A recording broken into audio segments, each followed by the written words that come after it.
Hi friends, ஆட்டு ஈரல் gravy தான் ரெடி பண்ணேன்.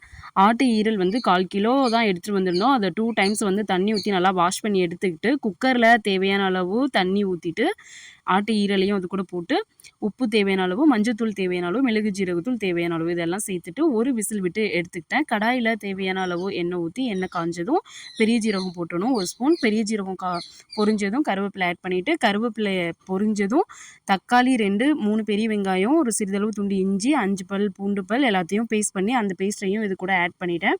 அது கூடவே சிறிதளவு மஞ்சத்தூள், கரம் மசாலா தூள் கொஞ்சமாக வந்து மிளகாத்தூள், கொஞ்சமாக மல்லித்தூள் இதையெல்லாம் தேவைக்கேற்ப சேர்த்துட்டு எல்லாத்தையும் ஒன்று சேர கிளறி விட்டுட்டு கொஞ்சமாக தண்ணி ஊற்றிக்கணும்.